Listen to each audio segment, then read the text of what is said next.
All right, welcome back to the marketplace, and let's talk tech. Well, as Ghana works towards universal healthcare and a 24-hour economy, technology is becoming one of the country's most powerful tools for progress. Well, our guest for Let's Talk Tech today is Daniel Kweku-Murphy, country lead for Zipline Ghana. He leads one of the most ambitious logistics innovations on the continent, using drones to deliver life-saving supplies where they are needed the most. And I'm happy to have you in studio one more time this year to talk about healthcare, innovation, technology. I want to first begin with, as a country, Ghana positioning ourselves as a leading innovation hub in Africa. How would you describe the transformation happening in the country's tech ecosystem?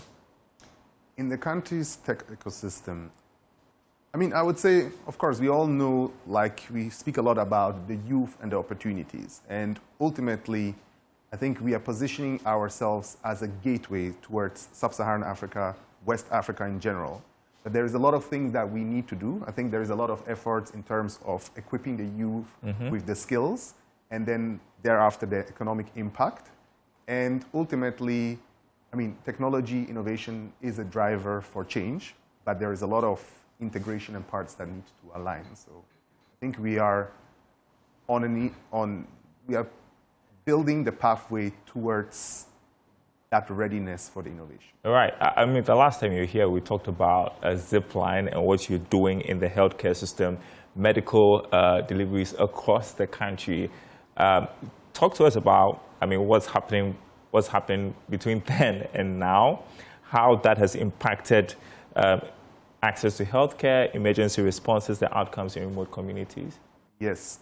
If I remember well, the last time we spoke about a few things, even including how we filled the gap for the USAID stop order. I think we have continued to drive the partnership and the integration with the Ministry of Health.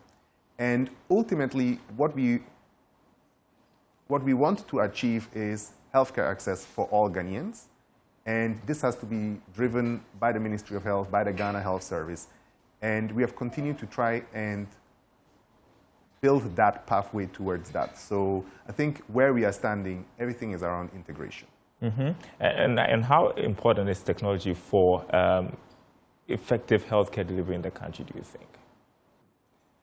I mean, we need to build the healthcare ecosystem, the healthcare system of the future. So in that, innovation is extremely important. And I mean, if you step out of the healthcare example, I always think around general purpose technologies in general, right? And you look at technologies like, let's say, electricity that came more than a century ago. And the question is, are we ready for the next technologies? And are we ensuring that more than 100 years after that technology has been brought on, we are not struggling with access? And I think in the example of robotics, AI, drone technology, with Zipline and the partnership with the Ministry of Health, we have something that we are kind of first and very early. So I think we have to continue in that vein and really use the technology to provide that access. Yeah, and I think it's becoming even more crucial as the government targets the 24-hour economy, is also targeting universal health care. How is Zipline's autonomous logistics system helping Ghana move closer to our national goals? 24-hour economy, universal healthcare access. I think in terms of the 24-hour economy, what I would say is ultimately Zipline is an autonomous technology. And when you look at delivery systems across the globe, basically one major factor of potential errors is the human being. So with autonomous deliveries technology, you take that away. And of course, also in terms of any potential risks, driving at night with an ambulance, all these things fall away. So I think in terms of healthcare delivery, definitely Zipline has a place to support the 24-hour economy. And in terms of universal healthcare access, I think we have already made a significant impact in expanding the access.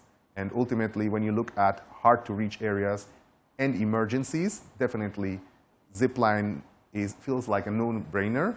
And then eventually, when you look at it as a systemic level, there is many other benefits in terms of widening the access for healthcare. When you talk about supporting the 24-hour economy, I mean, one thing that comes to my mind is jobs, right? What kind of jobs are we looking at, like, if Zipline were to operate in that space? What kind of skills will we be developing? Okay.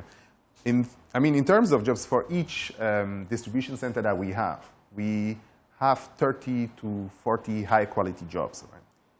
But when I was answering the questions, we always start from the healthcare. But in actual fact, there is far more opportunities for Zipline.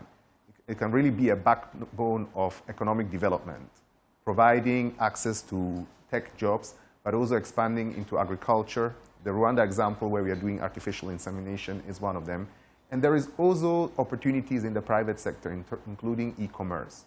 So I think really on the back of our infrastructure, there is a lot of room for not only economic growth, but more inclusivity in that economic growth across all rural areas. I thought it was interesting you mentioned artificial insemination. How does that work? It's an interesting one because in terms of the results, the outcome, our test ran far better because ultimately the cold chain integrity was centralized with Zipline and the farmers could then request it as and when they needed it. So you didn't have to maintain that cold chain across the road, across a truck. So that has a lot of advantages. And we are even running tests where we would not even freeze the semen, where it is like picked and then immediately sent to the farmers, which would further increase. And I think there's other use cases like that that will not come to mind immediately, but when you think around it, it has a lot of benefits. And again, the job and the development impact, because once farmers have higher quality of meat production and they can expand and they have access, again, it creates a lot of jobs in those areas. Yeah, and I'm happy you mentioned that. When we talk about this, it's not just about healthcare, right? And so as we look towards growth in our next chapter as a country, what are the emerging technologies or partnerships that you believe that will shape our growth going forward? I mentioned AI and robotics, and it's something where Zipline is strong, but I think it goes beyond Zipline when we are looking at what's happening across the world, but then also at some initiatives by the government. You can see that this is really something that is super critical.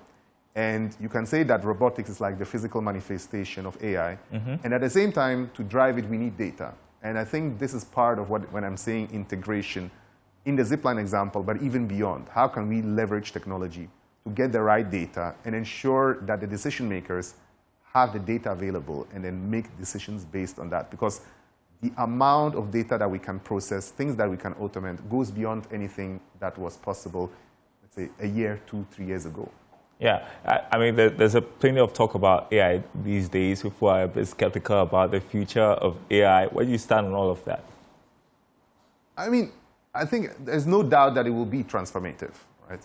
And the question with all these things is always, when you zoom out, is how do you utilize it to your benefits? You want to use technology to be able to do more with less and really tailor it.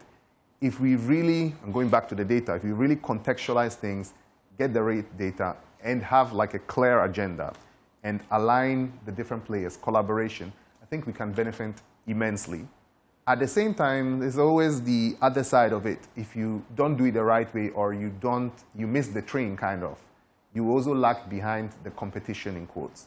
But I have no doubt, also looking at our demography, that there is a lot of transformation coming. All right, final question. As we talk about artificial intelligence, as we talk about the future when it comes to tech here in Ghana, how does Zipline intend to evolve with these emerging trends?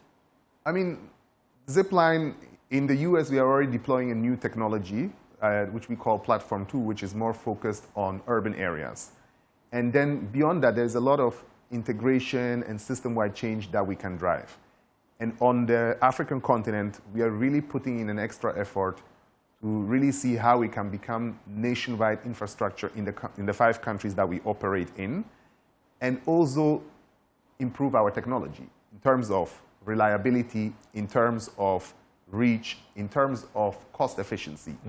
And the more we drive these things, the more these utilization of our technology can become across different sectors, across even the private sector. So I think it's really driving the technology, creating jobs in these kind of areas, and then widening the access for people to build their use cases on it.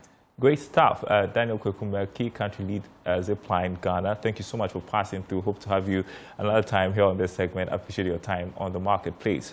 Well, there is more news on our website, myjoyonline.com/business. More from the PwC's post-budget forum. You can read more about that on our website, myjoyonline.com/business. My name is Daryl Kwao. Thanks for watching. We leave you with our international summaries.